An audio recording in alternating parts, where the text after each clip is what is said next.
আসসালামাইকুম, সবাই কেমন আছেন? আশা করি সবাই অনেক ভালো আছেন। আলহামদুলিল্লাহ আমরাও ভালো আছি।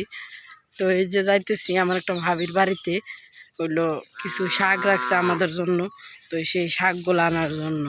আর এই গরু একটা দেখতে পাচ্ছেন, এটা ছোট হইলে কি হইবো, এটা সেই ডুস দেয়। সেদিন হইলো আমার ছেলেরে ভালাই দিছিল ডুস দিয়া। তো সবাই কেমন আছেন? আশা করি সবাই তো ভালো আছেন, আমিও তো ভালো আছি আলহামদুলিল্লাহ। বাবার বাড়িতে আসলে কান্না ভালো লাগে।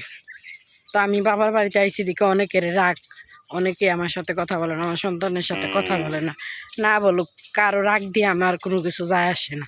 কে কি ভাবলো না ভাবলো আমার এত কিছু দেখার দরকার নেই। অনেক ভাবছি, অনেক বুঝছি, অনেকেরই অনেক কিছু করছি, কিন্তু এখন আর দরকার নেই।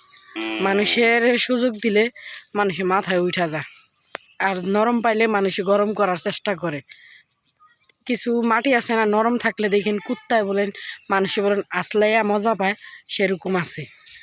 এই দুনিয়াতে নরমের কোনো ভাত নাই, শক্তর ভাত আছে। সত্য কথার ভাত আছে, মিথ্যা কথার কোনো দিন ভাত নাই। তো সেরকম আমিও আগে বোধাই আসছিলাম, এখন আর বোধাই নেই।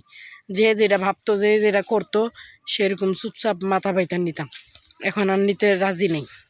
তো যাই হোক, আমার ব্লগ ভিডিও যদি আপনাদের ভালো লাগে অবশ্যই আমাকে সাপোর্ট করবেন। আর আপনারা যে পরিমাণে সাপোর্ট করতেছেন অবশ্যই আমার অনেক ভালো লাগবে, অনেক খুশি আমি। সবাই আমার পাশে থাকবেন সবসময়, আর আমার চ্যানেলটিকে সবাই সাবস্ক্রাইব করে দেবেন। আর অবশ্যই অবশ্যই আমার পাশে থাকবেন।